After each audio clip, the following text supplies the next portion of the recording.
Evening all. We on behalf of the SRECAA Alumni Association and the Department of Aeronautical Engineering welcome you for the 103rd webinar talk, Effective Business Communication. We welcome speaker of the day, Mr. Vignesh Kumar Ganesan, faculty members, current students, and all alumni friends. Mr. Vignesh belongs to the 2012 batch Aeronautical branch. He joined INFI in 2013 and he has worked there for almost 5 years as a systems engineer trainee, a systems engineer, and a senior systems engineer. Then he moved on to Cognizant in 2017 December.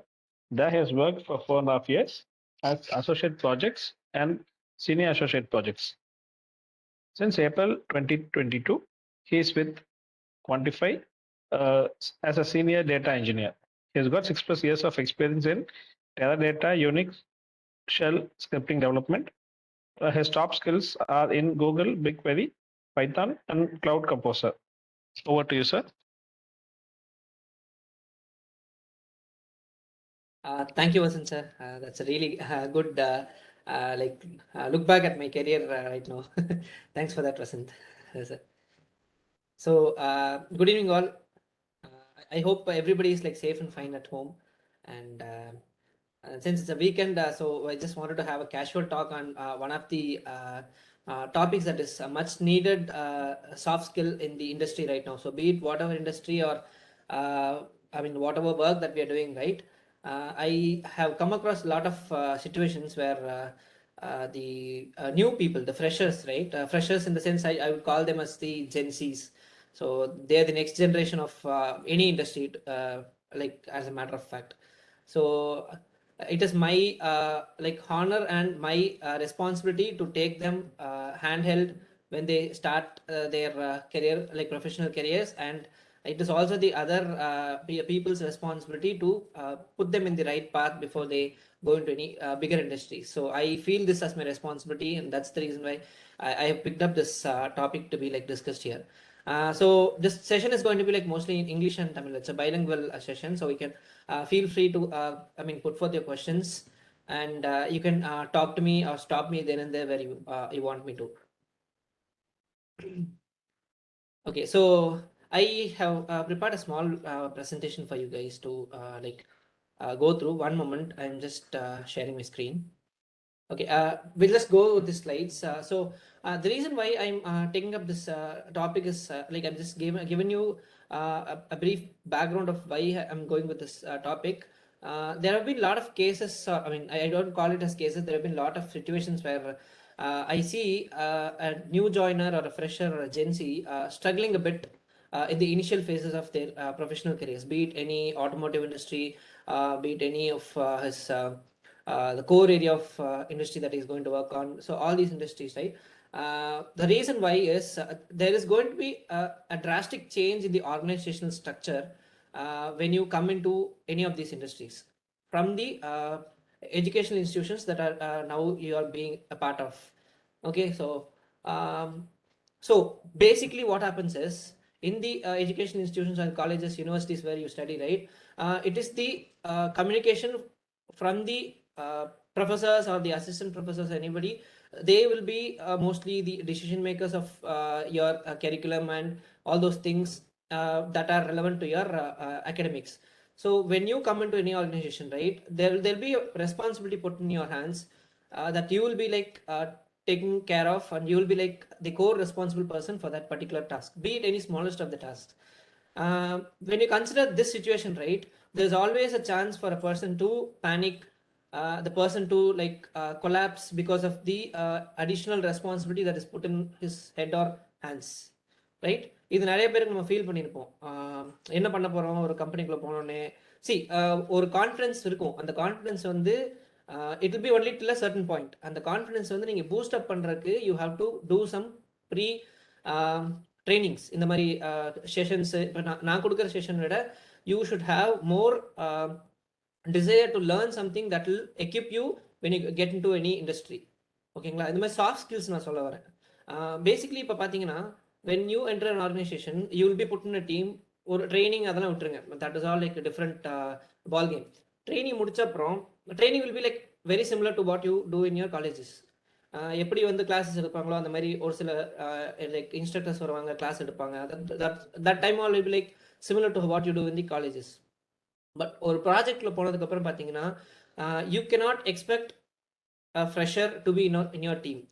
இப்போ ஒரு team of 10 இருந்தாங்கன்னா இந்த proportion how it will be is ஒரு 2 fresher தான் இருப்பாங்க, or 2 less experience people. I don't call them is inexperience, less experience people இருப்பாங்க.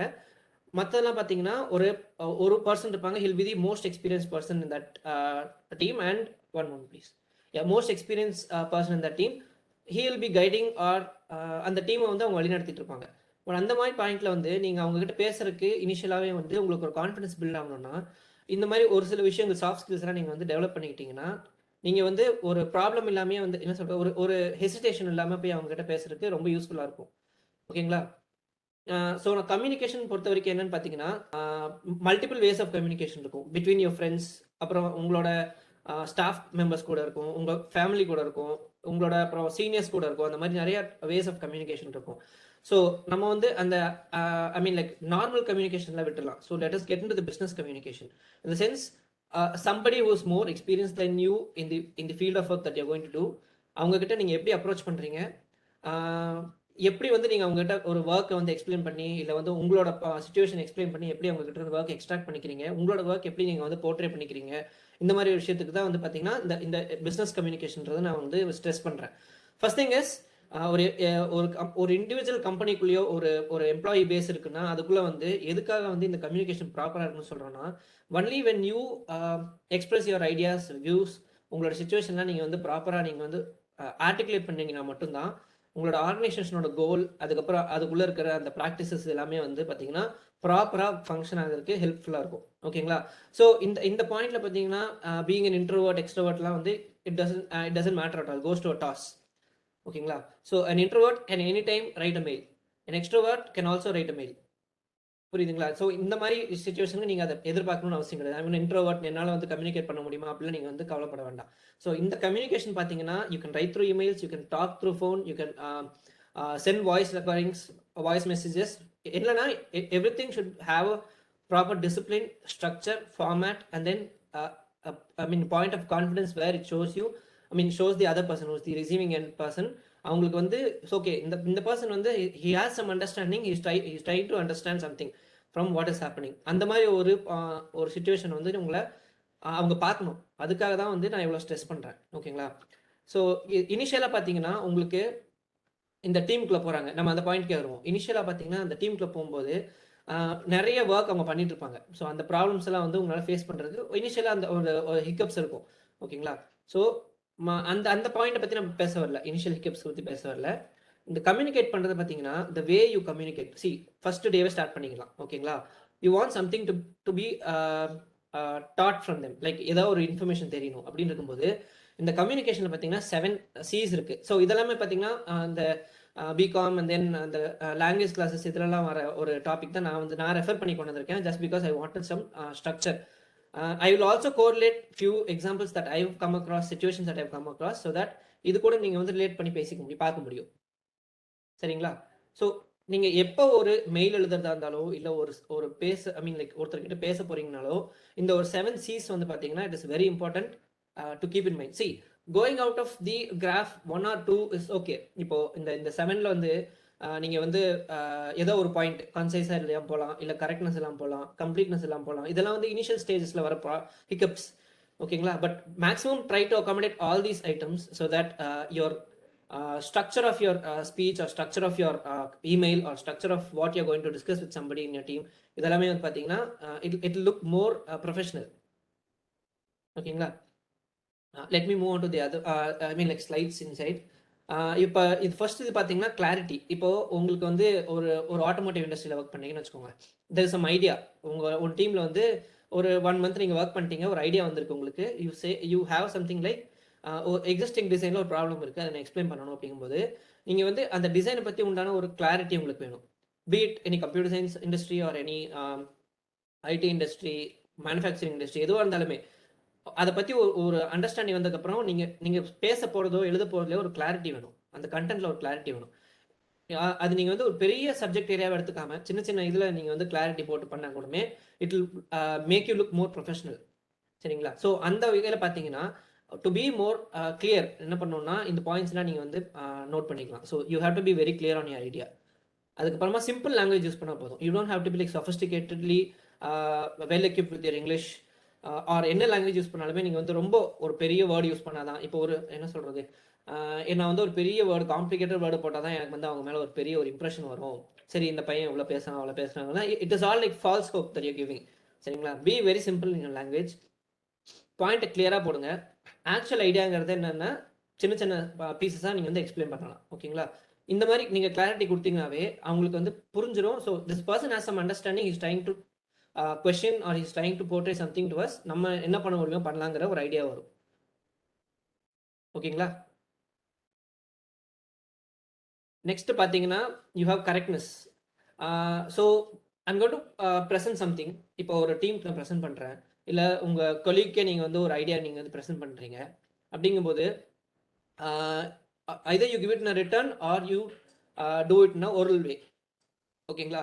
நீங்கள் வந்து என்ன பண்ணணும்னா ஒரு பர்சன் வந்து நான் இதுக்கு முன்னாடி பாயிண்ட் சொன்னது இது கான்ட்ராடிக்டரியாக இருக்கலாம். Like hi fi sophisticated English use பண்ண வேணாம்னு சொல்கிறது வந்து கான்ட்ராடிக்டரியாக இருக்கலாம். பட் நீங்கள் வந்து பார்த்தீங்கன்னா இப்போ நான் சும்மா ஒரு ஸ்டாட்டிஸ்டிக்ஸ் பார்த்துட்டு இருந்தேன். only 30% of the any industrial people are good with their language. ஓகேங்களா? இப்போ இந்த 30% விட்டுலாம், மீதி இருக்க 70% பார்த்தீங்கன்னா இந்த 70%லுமே ஒரு 40% பக்கம் வந்து பார்த்தீங்கன்னா the not good with their language. ஏதோ ஒரு லாங்குவேஜ் வந்து இப்போ அஃபிஷியல் லாங்குவேஜ்ன்றது இந்த இண்டஸ்ட்ரியில் அந்த லாங்குவேஜ் கிட்ட கொஞ்சம் கமாண்ட் வச்சுக்கணும் நீங்கள். ஓகேங்களா? although you put some ideas together and then you express your views to the higher management or within your team, there is a chance of that person being rejected if he is not very fluent or if he is not speaking good language. ஓகேங்களா? இது நீங்கள் எழுதும்போது எனக்கு தெரிஞ்சு நிறைய பேருக்கு good language வரும், but பேசும்போது தான் நிறைய ப்ராப்ளம் வரும். பட் நீங்கள் வந்து இனிஷியலாக எழுதுறதுக்கு நீங்கள் வந்து ஸ்டார்ட் பண்ணலாம். ஓகேங்களா? I'm not like meaning that நான் ஒரு ஒரு people like percentage of audience கிட்ட நான் பேசுகிறேன், அவங்களுக்கு there not well enough equip with language அந்த மாதிரி சொல்ல வரல. It's a general suggestion that I'm giving. So all your grammars, spelling and vocabulary have to be taken care of. அந்த மாதிரி வந்து நீங்கள் இப்போ இருந்தே ப்ராக்டிஸ் பண்ணிக்கணும். First year, second year, third year, final year வரும்போது நீங்கள் வந்து ஒரு ப்ராக்டிஸ் வச்சுக்கிட்டீங்கன்னா நீங்கள் பேசவே வந்து உங்களுக்கு அந்த கரெக்ஷன்ஸ் வராது. As you right just read it out. அது உங்களுக்கு கரெக்டாக இருக்கிற மாதிரி தெரியும். பட் எங்கேயோ ஒரு இடத்துல தப்பு இருந்ததுன்னா அதை எழுதி வச்சுட்டு படிச்சுட்டு அதுக்கப்புறம் you just read it out. அப்போ உங்களுக்கு ஏதோ ஒரு இடத்துல தப்பு தெரியும். ஓகேங்களா? So whatever you sent before you sent it ஒரு வாட்டி படித்து பார்த்துட்டு கிராமட்டிக்கல் மிஸ்டேக்ஸ் இருக்கான்னு பாருங்கள், ஸ்பெல்லிங்ஸ் ப்ராப்ளம் இருக்கான்னு பாருங்கள், அதுக்கப்புறம் வெக்காபுலரி செக் பண்ணிக்கோங்க. ஓகேங்களா? ஸோ இப்போ கரண்ட் இதில் பார்த்தீங்கன்னா all of us using Gmail or Outlook, அது எல்லாத்தையுமே வந்து பார்த்தீங்கன்னா இது டூல்ஸ் வந்துருச்சு. கிராமர் செக் வந்துருச்சு, தெசாரஸ் செக் வந்துருச்சு, ஸ்பெல்லிங் செக் எல்லாமே வந்துருச்சு. ஸோ இதெல்லாமே செக் பண்ணிவிட்டு நீங்கள் வந்து ப்ராப்பராக அந்த இமெயில்ஸோ இல்லை கம்யூனிகேஷனை கொடுத்தீங்கன்னா இது ஃபார் ரிட்டர்ன் சொல்கிறேன். ரைட்டிங்க்கு லைக் ஸ்போக்கனுக்கு நான் என்ன சொல்கிறேன்னா you just write it down somewhere, try to read it out and then express the idea அந்த இதை வச்சு. ஓகேங்களா? ஸோ உங்கள் லாங்குவேஜ் வந்து நீங்கள் கரெக்டாக இம்ப்ரூவ் பண்ணுறதுக்கு இம்ப்ரூவ் பண்ண வேண்டியது ஒரு முக்கியமான ஒரு விஷயம். நெக்ஸ்ட் ஸ்லைடு போயிடுங்க. ஸோ கன்சைஸ்னஸ் அப்படின்றதுனா நம்ம வந்து பேசும்போது within a group of friends or within a group of known people it is okay to be like elaborative. ரொம்ப பேசுறது அந்த மாதிரிலாம் வச்சுக்கலாம். ஓகேங்களா? ஒரு ஐடியாவே எலாபரேட் பண்ணி பேசுறது அந்த மாதிரி வச்சுக்கலாம். ஒரு சில பேர் பார்த்தீங்கன்னா பேசிக்கிட்டே இருப்பாங்க, பட் எண்ட் ஆஃப் த டே பார்த்தோம்னா அவங்களோட பாயிண்ட் வந்து பார்த்தீங்கன்னா இன்னும் ரெண்டு தான் இருக்கும். பட் அதை பற்றி ரெப்பிட்டேட்டிவாக பேசுறது, அது என்னன்னு சொல்லிட்டு நமக்கு ஒரு கிளாரிட்டி இல்லைனா, மைண்டில் கிளாரிட்டி இல்லைனா கன்சைஸாக எல்லாமே என்ன பண்ணுவோம்னா நிறைய எழுதுவோம், அதை பற்றி பாயிண்ட்ஸ் ரிப்பீட் பண்ணி எழுதுவோம். இந்த இங்கிலீஷில் பார்த்தோம்னா ஆக்டிவ் வாய்ஸ் பாசிவ் வாய்ஸ்ன்னு இருக்கும், இது மாதிரி மாற்றி எழுதுவோம். பேசும்போது அதை பண்ணி மாற்றி பண்ணுவோம். இது மாதிரிலாம் வந்து நிறைய இருக்கும். ஸோ ஒரு இண்டஸ்ட்ரியில் பார்த்துட்டிங்கன்னா everybody is running behind some timeline.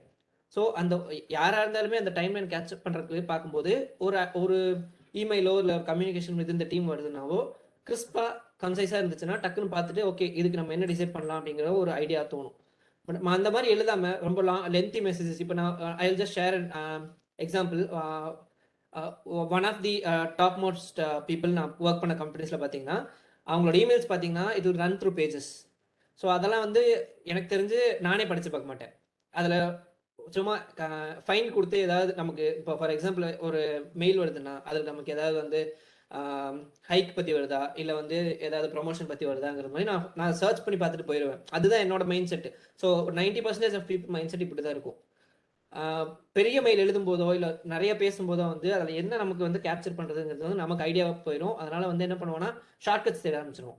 So இதனால் என்ன சொல்கிறோன்னா, be very concise in your idea. First லென்த்தாக எழுதுறது கட் பண்ணுங்கள். அதுக்கு ஈக்குவலண்ட்டாக சின்னதாக எழுதி பாருங்கள். சின்ன ஃப்ரேசஸ் போட்டால் ஈஸியாக இருக்குமான்னு பாருங்கள். இப்போ அந்த மாதிரி எழுத முடியலையா, நீங்கள் எழுதுனதுலேயே வந்து எத்தனை பாயிண்ட்ஸ் ரிப்பீட் பண்ணியிருக்கீங்கன்னு பாருங்கள். So if you avoid all these things right, it will definitely make your email or your communication look very concise. All right, and for final point is like get to the crux of the idea that you're going to talk about. Okay, so இதுவும் previous பாயிண்ட்டும் பார்த்தீங்கன்னா வந்து கிட்டத்தட்ட சேமாக இருக்கும். என்ன விஷயம்னு பார்த்தீங்கன்னா, ஒரு மெசேஜ் நீங்கள் வந்து அனுப்புறது நிறைய எழுதியிருப்பீங்க. ஸோ கட் ஷார்ட் பண்ணுறன்ற போது என்ன ஆகும்னா, the actual message gets last. Right. So அதனால என்ன, இப்போ நான் இங்கே ரைட்டில் ஒரு இல்லஸ்ட்ரேஷன் கொடுத்துருக்கேன். எனக்கு இந்த ப்ரெசன்டேஷன்லேயே வந்து ரொம்ப ஆப்டான ஒரு இல்லஸ்ட்ரேஷன் இங்கே கிடச்சிது. என்னன்னா, நீங்கள் என்ன பேச போகிறீங்க, என்ன எழுத போகிறீங்க, என்ன கன்வே பண்ண போகிறீங்கன்றது பாயிண்ட் வைஸ் நீங்கள் வந்து நோட் பண்ணி வச்சுக்கோங்க. ஓகேங்களா? அது எப்படி இருக்கணும்னா, இப்போ ஃபார் எக்ஸாம்பிள் நீங்கள் வந்து ஒரு கோடு இருக்குன்னு வச்சுக்கோங்க. நான் ஐடி இண்டஸ்ட்ரியில் சொல்கிறேன். ஒரு கோடில் ஒரு பக் இருக்குன்னா, என்ன அந்த பக்குன்றதை வந்து ஃபஸ்ட்டு நீங்கள் எழுதி வச்சுக்கோங்க. ஓகேங்களா? எதனால் வந்தது, எப்படி வந்தது, எப்படி ஃபிக்ஸ் பண்ணலாங்கிறதெல்லாம் வந்து வேறு ப்ராப்ளம். இப்போ அந்த பக்கை பற்றி நான் எக்ஸ்பிளைன் பண்ண போகிறேன்னா, அந்த பாயிண்ட் நீங்கள் எழுதி வச்சுட்டு what you have to do is you have to put more sentences about that bug. ஓகேங்களா? ஸோ நீங்கள் என்ன பண்ணுவீங்க, கன்சைஸாக எழுதுறேன்னு கட் ஷார்ட் பண்ண வரீங்க. கட் ஷார்ட் பண்ண வரும்போது you have to make sure whatever points you have listed down are matching with what you have written in the emails. இல்லை இது பேசும்போதே வந்து பார்த்தீங்கன்னா கூட when you talk to any team member, ஓகேங்களா? So கேஷுவலாக பேசுறது விட்டுலாம். When it's going to be official discussion or any ஒரு மீட்டிங் இருக்கும்போது just run through those points, see if these points are matching what I have return. அந்த ஒரு நீங்கள் ஒரு எப்படியுமே பேசும்போது ஒரு ஷீட் எழுதி வச்சுப்பீங்க. அந்த ஷீட்டில் வந்து பாயிண்ட் மேட்ச் ஆகுதான்னு பார்த்துக்கோங்க. ஓகேங்களா? So don't be very elaborative on anything, and even if you cut short something, just make sure that your crux of the idea is listed down and it is complete. இந்த point பார்த்தீங்கன்னா it's கரெக்ட்னஸ்ங்கிறது என்னன்னா, when I mean like concreteness என்னன்னா, இப்போ வந்து நீங்கள் ஒரு இமெயிலோ இல்லை ஏதோ அனுப்புறீங்கன்னு வச்சுக்கோங்க, ஒரு கம்யூனிகேட் பண்ணுறீங்க. So you going to talk to ஒரு ரெக்ரூட்டர் கிட்டன்னு வச்சுக்கோங்க. So you going to talk to recruiter, you going to say something like I work in a team, it's a very big team, அப்புறம் they were like around so many people in the team. இந்த மாதிரி வந்து நீங்கள் இன்டெஃபினட்டாக வந்து நீங்கள் use பண்ணிருக்கும் போது it doesn't sound interesting. alright, and in a way your message can get lost also. So என்ன பண்ணலாம்னா, whenever you write something or you speak something to somebody, you come up with the numbers. So for example, if I say something, right, I am leading a team of 15 people, அதில் வந்து 5 people are like a little senior to me, or I mean just one organization level down, I mean like below me, and then அந்த மாதிரி வந்து ஒரு சின்ன explanation கொடுக்குறேன். அதுக்கப்புறமா வந்து I have worked on so many number of codes அந்த மாதிரி சொல்லாமல் in the particular weekல for a time span of 5 days I have written 4 Python codes, இல்லைனா வந்து I have created 5 CATIA models. இந்த மாதிரி வந்து டெஃபினட்டாக நீங்கள் வந்து பேசும்போது the information will be easily captured by the other person who's in the other side. ஓகேங்களா? ஸோ இந்த மாதிரி வந்து நீங்கள் கரெக்ட்னஸ் ஐ மீன் லைக் அதுக்கப்புறமா உங்களோட இன்ஃபர்மேஷன் நீங்கள் வந்து நீங்கள் ஐ மீன் லைக் ஷோகேஸ் பண்ணும்போது you have to come up with bar charts, numbers, இந்த மாதிரி ஏதாவது ஒரு இல்லஸ்ட்ரேஷன்ஸ் கொடுத்து நீங்கள் வந்து பேசுனீங்கன்னா the communication and then the email that you going to send is going to be very clear to the other person was receiving it. Right. And courtesy, next is going to be கர்ட்டசி.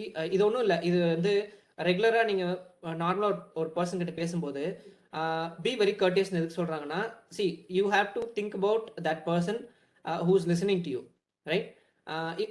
even if that person is at fault, right, you should be like in a position to accommodate their problems. You should be in a position to accommodate their I mean like என்ன சொல்கிறது, இப்போ ஒரு தப்பு பண்ணிட்டாங்க உங்களுக்கு தெரிஞ்சிருச்சு, so நீங்கள் communicate பண்ணணும் அப்படிங்கும்போது you don't have to be harsh on them.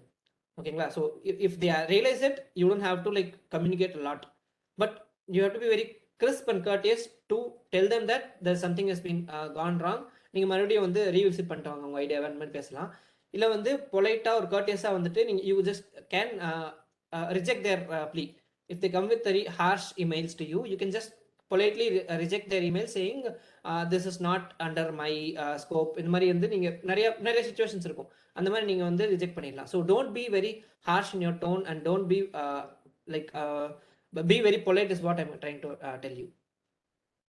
And the last C is going to be like coherent and or considerate. So இது என்னன்னா இதுக்கு முன்னாடி பாயிண்ட் சொன்னேன் இல்லையா, அதுக்கு இதுக்கு ரிலேஷன் இருக்கு. என்னன்னா if you're going to send something to somebody, some communication has to be made to somebody, நீங்க வந்து என்ன பண்ணலாம்னா you put yourself in their shoes and try to understand your அந்த content இருக்கு இல்லையா, அதை வந்து you just try to understand. If somebody is reading this out, அவங்களால வந்து இதை I mean like comprehend பண்ண முடியுமா? In case comprehend பண்ணா what would be their tone of comprehending this? இந்த மாதிரி வந்து you have to be like thinking on their point of view. இந்த மாதிரி I mean like the being considerate is what is the last C in the effective communication. So I would like to share one instance. So I would just like to share one of the experiences, like very recent experience that I have come across. எதுக்கு சொல்ல வரேன்னா, one of the new joiners, so that person is not from the southern part of the state, and this person is like from a very good institution, but the tone, their attitude towards the other co-workers was seeming to be like alarming. என்ன ப்ராப்ளம்னா, see this person joined my team like around 2 to 3 months ago, and was very like was not at all joining any calls. அந்த மாதிரி நிறைய வந்து அவங்க availability இல்லாமல் இருந்துச்சு, அந்த மாதிரிலாம் இருந்துச்சு. So usual I mean like process என்னன்னா, will just get some new person to the team, அவங்கள வந்து ஆன்போர்டிங் சொல்லி ஒரு ப்ராசஸ் இருக்கும், அந்த மாதிரி இருக்கும். Then will just take them through getting accesses, அதுக்கப்புறமா வந்து இமெயில்ஸ் ஆக்சஸ் வர்றது, அப்புறம் நார்மல் சாட்ஸ்க்கு ஆக்சஸ் கொடுக்குறதுலாம் இருக்கும். ஸோ இந்த மாதிரி இருக்கும்போது என்னன்னா, this person was like very inactive for around 2.5 months இருக்கும்னு வச்சுக்கோங்க. ஸோ அவர் structure how it was like to பினா, எங்க ப்ராஜெக்ட் இருக்கும், அவர் reporting people will mean North America, டைரக்டாக கிளைண்ட்டுக்கு ரிப்போர்ட் பண்ணிட்டுருந்தோம். இந்த இவங்க கம்யூனிகேஷன் பார்த்தீங்கன்னா, we don't let the new people talk to the clients directly. So அந்த மாதிரி இருக்கும்போது என்ன நினச்சேன்னா, the way that person brought up one issue was, அந்த பர்சன் வந்து was inactive, நான் சொல்லிட்டேன் already.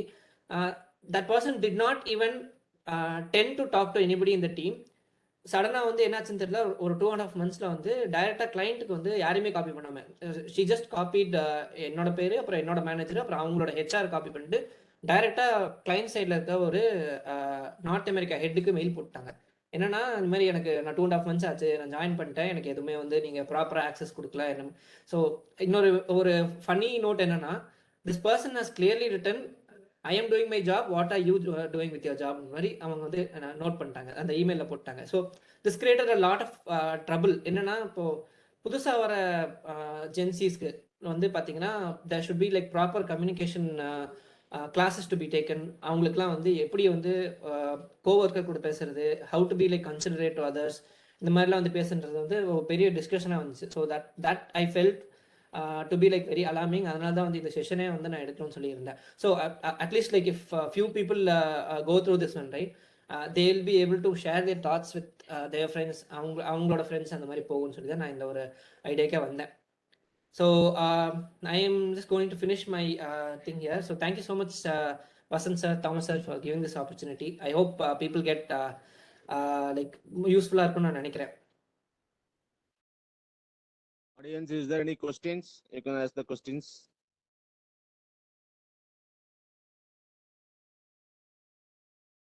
So good evening, sir. So good evening to all. So thank you. So I have one question from my side. So when we communicate with other people, right, we have something like called as objection handling. So if at all you can let me know about it, so how to handle the objections properly from them, so it will be good. So can you repeat your question? I just lost in the network Yeah. issue. So objection handling issues. So if at all you let me know about the effective way to handle any kind of objective issues. So matlab thumb rule மாதிரி ஏதாவது வச்சிருப்பீங்கல்ல objection handle பண்றதுக்காக, so அது கொஞ்சம் சொன்னீங்கன்னா useful. Objection handling na, can you give me a situation like என்ன மாதிரி சொல்ல வரீங்க? Like okay, for example, நீங்க இப்போ உங்களோட எக்ஸாம்பிள் எடுத்துமே, இப்போ ஒருத்தவங்க மெயில் போட்டாங்க அப்படிங்கும்போது, like they would have handle asked you something, right? So எங்களுக்கு இந்த ரைட்ஸ் கொடுங்க, அந்த ஆக்சஸ் கொடுங்க கண்டிப்பா ஏதாவது கேட்டுருப்போம். ஃபார் எக்ஸாம்பிள் கேட்கலன்னா it's not. So if all someone is asking that and we don't want, அது வந்துட்டு கம்பெனில கொடுக்க கூடாதுன்னு சொல்லியிருக்காங்க, இல்லை வந்துட்டு அது நம்ம சைட்ல இருந்து இல்லை வந்துட்டு அதுக்கு அவங்களுக்கு நோ சொல்லணும் அப்படின்னா அது நம்ம எந்த வே, நீங்க பொலைட்டா சொல்லணும்னு சொல்லிட்டீங்க. அதுக்கு ஒரு எக்ஸாம்பிள் மாதிரி நீங்க கொடுத்தீங்கன்னா எங்களுக்கு யூஸ்ஃபுல்லா இருக்கும். Okay okay. ஸோ இப்போ வந்து நான் இதுக்கு ஒரு எக்ஸாம்பிளே சொல்கிறேன் உங்களுக்கு, சரிங்களா? ஸோ இப்போ ஐடி இண்டஸ்ட்ரியில் பார்த்தீங்கன்னா ஒரு டெக்னாலஜியில் ஒர்க் பண்ணுறவங்க இருப்பாங்க, சரிங்களா? ஸோ ஒரு டெக்னாலஜியில் ஒர்க் பண்ணுறவங்க அது வந்து ஒரு பார்ட்டாக வச்சுக்கலாம். இன்னொரு பார்ட் பார்த்தீங்கன்னா ஒரு டீமில் அந்த டெக்னாலஜிக்கு ஆள் தேவைப்படுற மாதிரி இருக்கும், ஓகேங்களா? ஸோ அந்த வேல என்ன ஆகும்னா, ஆல்ரெடி அந்த டீமில் இருக்கவங்களுக்கு அந்த டெக்னாலஜி தெரியல, ஒரு வெளியிலேருந்து ஒரு எக்ஸ்பர்டீஸ் தேவைப்படுது அப்படிங்கும்போது வெளியிருந்து கேட்பாங்க, லைக் வெளியே இந்த சென்ஸ் வித்தின் தி ஆர்கனைசேஷன் கேட்பாங்க, ஓகேங்களா? ஸோ அந்த மாதிரி இருக்கும்போது ஒரு பர்சன் வந்து கிடைக்கல, எக்ஸ்பர்டீஸ் கிடைக்கல அப்படிங்கும்போது இன்னொரு டீமுக்குள்ள இருக்கிற பர்சனே வந்து அந்த டெக்னாலஜி தெரியாதவங்களை வந்து அந்த ஒர்க் பண்ண வைக்கிறாங்கன்னா, ஸோ அந்த இடத்துல ஒரு அப்ஜெக்ஷன் வரும், கரெக்டா? அந்த மாதிரி கேட்குறீங்க. Manager like tries to push his interest on an like employee or within his team, அந்த மாதிரி சொல்லும்போது எப்படி அதை வந்து ஹேண்டில் பண்றோம்னு சொல்றீங்க, கரெக்டா? அதுவும் ஒரு பிரச்சனை. ஸோ நான் இதை எப்படி ஹேண்டில் பண்ணேன் இது அப்படின்னா, so I was not in that position, but I was on the என்ன சொல்றதுன்னா ரிசீவிங் எண்ட்ல மேனேஜர் சைட்ல இருந்தேன், but I was not responsible for putting that person in that situation. So அந்த மாதிரி இருக்கும்போது நான் I help this person to over come this issue. எப்படி பண்ணோம்னா, அந்த பர்சனோட எக்ஸ்பீரியன்ஸ் இருக்கும் இல்லையா, பாஸ்ட் எக்ஸ்பீரியன்ஸஸ் இருக்கும், எதில் ஒர்க் பண்ணியிருக்கோன்னு இருக்கும். ஸோ அவரோட ஒரு கேலிபிரேஷன் இருக்கும், நான் இவ்வளோதான் என்னால் வந்து ஸ்ட்ரெச் பண்ண முடியும் அப்படிங்கிற ஒரு கேலிபிரேஷன் இருக்கும் இல்லையா. So come up with facts. Gokul, right? ஆமாண்ணா, Gokul. Okay. So come up with facts, ஓகேவா? உங்களால் வந்து என்ன பண்ண முடியும், என்ன பண்ண முடியாது. ஒரு ரிஜெக்ஷன் வந்துச்சுன்னா எதனால் ரிஜெக்ட் ஆகுதுங்கிறது வந்து ஃபர்ஸ்ட் ஆஃப் ஆல் நம்ம அண்டர்ஸ்டாண்ட் பண்ணணும், ஓகேவா? இப்போ எனக்கு ஒரு ப்ரொமோஷன் வேணும், என் மேனேஜர் ரிஜெக்ட் பண்ணிட்டாருன்னா எதனால் வந்துச்சுன்னு ஒரு அண்டர்ஸ்டாண்டிங் நமக்கு இருக்கும், okay? So keep away all those. அந்த பாலிடிக்ஸில் தூக்கி போட்டுடலாம். ஜஸ்ட் ஒரு சுச்சுவேஷன் பார்த்தோம்னா, ஒரு அப்ஜெக்ஷன் வருதுன்னா அந்த இடத்துல வந்து first try to understand situation. இது வந்து நான் கொடுக்குற ஒரு தம் ரூல், ஓகேவா? அது பண்ணதுக்கு அப்புறமா be very open to ask the other person was rejected, okay? Because without knowing the entire context of the issue ஒரு ரிஜெக்ஷன் வருதுன்னா you cannot retaliate or you cannot go fight for that issue, ஓகேங்களா? So being very open in discussions. நீங்கள் வந்து you don't have to pull in a lot of people. இப்போ நான் பேசிக் human tendency பார்த்தோம்னா, நமக்கு ஏதாவது ஒரு ரிஜெக்ஷன் வந்துருச்சுன்னா we start speaking about this to everybody, right? So we have to undo that. அந்த ஒரு சுச்சுவேஷன் வந்து நம்ம ஸ்டாப் பண்ணணும், to talk to like multiple people. See நம்ம பேசுறதுன்னு சொல்றது என்ன சொல்றாருன்னு உங்களுக்கு புரியுதுன்னு நினைக்கிறேன் நான். I mean like instead of discussing நம்ம என்ன பண்ணுவோம்னா, இந்த ப்ராப்ளமை வந்து நம்ம பெருசாக பேச ஆரம்பிச்சிடும், இந்த மாதிரி ரிஜெக்ட் ஆயிடுச்சு அப்படின்ட்டு. ஸோ அதை வந்து ஸ்டாப் பண்ணிட்டு get into a direct discussion, one to one discussion with the person was like created the rejection, ஓகேங்களா? அதுக்கப்புறமா வந்து if that person is not responding properly, உங்களுக்கு வந்து கன்சல்டேட்டா இல்லைன்னா you can take it to the higher management. Okay, bro, இங்க scenario எப்படின்னா, so it actually happened to me on Friday, right? So the client side la, so they set a meeting on Saturday, but usually here Saturday Sunday is a holiday, but client side right, Saturday நம்ம meeting வச்சுக்கலாம், எல்லாரும் எல்லாம் on ground வந்துருங்க அப்படின்னு சொல்லியிருந்தாங்க. But இது கீழே இருக்கிற டீமுக்கு நாங்க கன்வே பண்ணோம், இந்த மாதிரி சாட்டர்டே மீட்டிங் இருக்கு, like you will be book everything and you just go to have an attend the meeting. But those people said, so we are eligible only to work from Monday to Friday, we can't stretch on Saturday. So this was the objection from them. But the thing I said was, okay, we will not be able to handle it because client actually asks it, right? So we are just working for the client and the client is the king, those kind of things. So எனக்கு எப்படி அந்த objection எனக்கு handle பண்ணணும்னே தெரியல, because அவங்க சைட்லயும் கரெக்டாக தான் இருக்காங்க, client சைடும் கேட்குறாங்க. So client was like, okay நான் I will pay you extra, please come and visit it. So எனக்கு ரெண்டு சைட்லயும் என்னால் மேனேஜ் பண்ண முடியல அந்த இடத்துல. ஸோ இஃப் இட் ஆல் இதுதான் எக்ஸாக்ட் சினாரியோ. இதுக்கு நீங்க சொல்யூஷன் கொடுத்தீங்கன்னா மேபி வர டைம்ல it will be helpful for me. Okay Gokul. So நான் வந்து என்ன சொல்லுவேன்னா, see there are lot of cases involve in this Gokul, because என்ன mostly clients will not pay extra. So அதெல்லாம் வந்து நம்ம இட்ஸ் கைண்ட் ஆஃப் என்ன சொல்றதுன்னா எக்ஸ்ட்ரா சினாரியோன்னு வச்சுக்கலாம். ஸோ இதெல்லாம் இல்லாமல் பார்த்தோம்னா, being a team manager or being a team lead, right? Team பார்த்தீங்கன்னா who is working below you இந்த டீம் ஆர்கனைசேஷனில் கீழே பார்த்தீங்கன்னா they will like looking up to you, ஓகேங்களா? So any decision that you take will be definitely going to affect them. ஸோ அந்த மாதிரி பாயிண்ட்ல என்ன பண்ணலாம்னா and one quick thing I just wanted to give you ஒரு சின்ன சேஞ்ச் நான் உங்களுக்கு நான் கொடுக்கணும்னு இருக்கேன். ஸோ கோகுல் நம்ம ஒர்க் பண்ணுறது பார்த்தீங்கன்னா கிளைண்ட்டுக்காக இருக்கலாம், சரிங்களா? So this is typical Indian thing that has been passed on to us from the like the previous generation வச்சுக்கோங்க, ஓகேங்களா? ஸோ கிளைண்ட் இஸ் தி சுப்பீரியர்ன்றதை வந்து we should not be like taking to a heart or even to a mind, ஓகேங்களா? So they have some work that is not being well manage by them, அதனால நமக்கு வந்திருக்காங்க. புரியுதுங்களா? So அது புரியுது sir. But the issue is that the client is like I work in a political consultancy, so client is the chief minister of a state, so obviously we have to go, right? So அந்த situation நான் எப்படி handle பண்ணணும்னு தெரியல. இதே third party client அப்படின்னா we will just reject them saying a Friday Sunday is a holiday, but as a chief minister we can't reject him, right?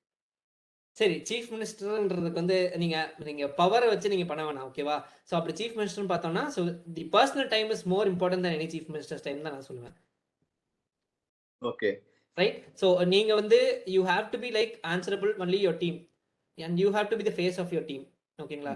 In any situation I would not recommend you to support இந்த மாதிரி என்ன சொல்றதுன்னா outliers இருக்கும் இல்லையா, weekend work பண்றது, இந்த மாதிரி இருக்கும்போது I would recommend my team or I would recommend my friends or colleagues not to give ears to the ears to the client. First look at the team. அந்த team வந்து உங்களுக்கு கண்டிப்பா இப்போ நீங்க ஒரு பாயிண்ட்ல ஒரு அவுட்லேயர் எடுத்துட்டு போயிட்டு நீங்க டீமுக்கு அகேன்ஸ்டா போய் சாட்டர்டே ஒர்க் பண்ண வச்சிருவீங்க, ஓகேங்களா? End of the day this chief minister is going to go out of your scope, but your team is going to remain with you, right? So you have to concentrate more on your team so that they will definitely help you out in other situations. உங்களுக்கு ஏதாவது tough situation வரும்போது they will definitely bail you out, ஓகேங்களா? So put more concentration on your team, help them and then they will help you, அவ்வளோதான் situation. So clientன்றது வரலாம் போலாம், be powerful client இருக்கலாம், என்ன வேணா இருக்கலாம், but be more accommodative to the team.